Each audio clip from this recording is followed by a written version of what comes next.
প্রতিদিনের মতন আমার রান্নাঘরে আবার একটা রেসিপি নিয়ে হাজির হয়ে গেছে। হ্যালো ফ্রেন্ডস, আমি তনুশ্রী। আশা করি তোমরা ভালোই আছো। তোমাদের ভালোবাসায় আমিও ভালো আছি। আমার রেসিপি দেখার জন্য সবাইকে জানাই স্বাগত। আজকের রেসিপিটা দেখে যদি ভালো লেগে থাকে তাহলে প্রতিদিনের মতন ভালোবেসে একটা লাইক, শেয়ার, সাবস্ক্রাইব করে দেবে। বুঝতেই পারছো, চিংড়ি মাছ নিয়ে রেখেছি। আগে দিয়েই চিংড়ি মাছটাকে কেটে নুন হলুদ মাখিয়ে রেখেছি। এখানে প্লেটের মধ্যে পেঁয়াজ, রসুন, আদা সব কেটে রেখেছি। আর এখানে একটা পাউডার নিয়েছি, এটা হচ্ছে নারকেলের পাউডার। যাই হোক, আজকের রেসিপিটা হচ্ছে খুব সহজ পদ্ধতিতে চিংড়ি মাছের মালাইকারি করব। চিংড়ি মাছের মালাইকারি আমি আগেও তোমাদের সাথে দেখিয়েছি, কিন্তু আজকের মালাইকারিটা ঠিক অন্যরকম। দেখো, কড়াইতে আমি জল বসিয়ে দিয়েছি। এই গরম জল এই নারকেল পাউডারটার মধ্যে প্রথমে দিয়ে ভিজিয়ে রাখবো কিছুক্ষণ। কড়াইয়ে আবার একটু জল দিয়ে দিয়েছি। পেঁয়াজটাকে একটুখানি সেদ্ধ করে নেব। শিলনোড়ায় দেখো বাটতেও বসে গেছি। মশলা দুরকম বেটেও নিয়েছি, এবার বাটছি। দেখো, শিলে নিয়ে নিয়েছি পোস্ত আর ভাঙা কাজু। এবার এটাকেও একসাথে করে বেটে নেব।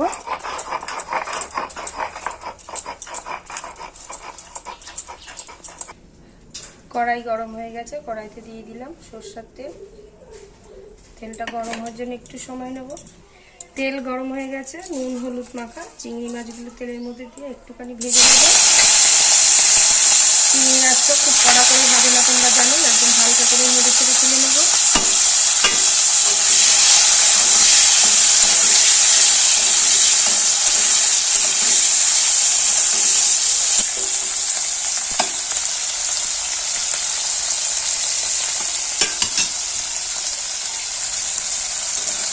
চিংড়ি মাছটা দেখো হালকা করে ভাজা হয়ে গেছে, এবার আমি তুলে নেব।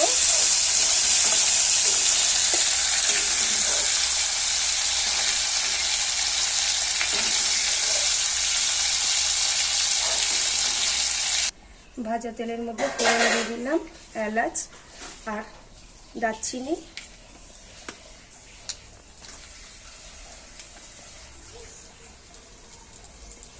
তার সাথে গোটা জিরে। ফোড়নটাকে নেড়ে ছেড়ে ভেজে নেব।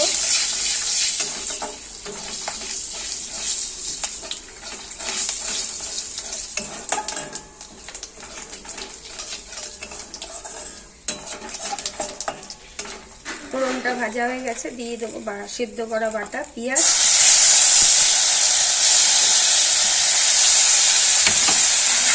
পেঁয়াজটাকে নেড়ে একটু বেশি সেদ্ধ করে ভাজতে হবে, যতক্ষণ পেঁয়াজের জলটা আছে ততক্ষণই।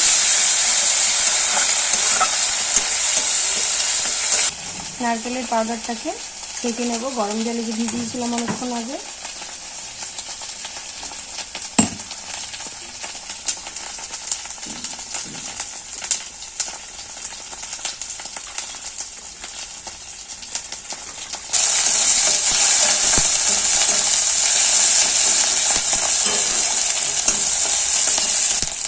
অল্প একটু নুন দিয়ে দেবো পেঁয়াজের মধ্যে। আদা রসুন বাটা দিয়ে দেবো, কাঁচা লঙ্কা বাটা,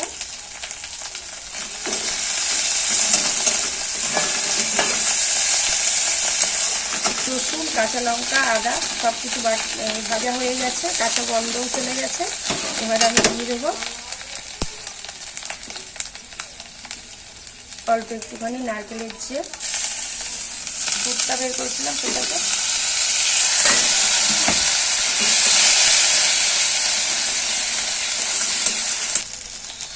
সামান্য একটু হলুদ দিয়ে দিলাম।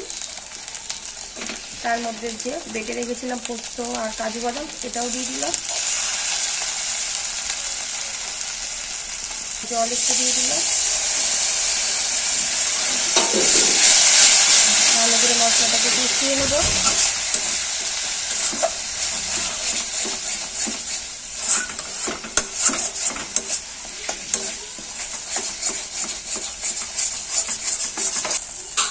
নারকেলের পাউডার থেকে যে নারকেলের দুধটা বের করেছিলাম, মশলাটা ভালো করে কষানো হয়ে গেছে। এবার এটাও দিয়ে দেবো। আমি কিন্তু আর কোনো জল ব্যবহার করব না। ব্যাস, গ্রেভিটা ফুটতে একটু সময় দেবো। গ্রেভির মধ্যে ভাজা চিংড়ি মাছটা দিয়ে দিল।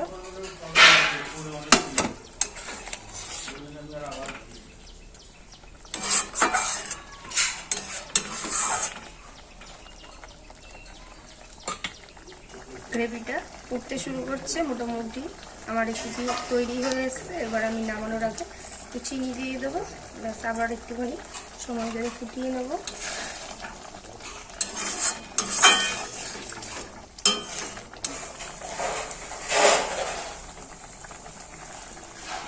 নামানোর আগে একটু ওপর দিয়ে গুঁড়ো গরম মশলাও দিয়ে দিলাম, ব্যাস এবার নামিয়ে নেবো। তৈরি হয়ে গেছে সহজ পদ্ধতিতে চিংড়ি মাছের মালাইকারি।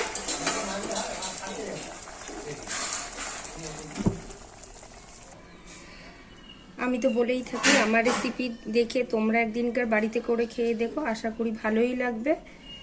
আর প্রতিদিনের মতন ভালোবেসে পাশে থেকে একটা লাইক শেয়ার সাবস্ক্রাইব করে দেবে। এইভাবেই পাশে থেকো, ভালো থাকবে, সুস্থ থাকবে। Thank you.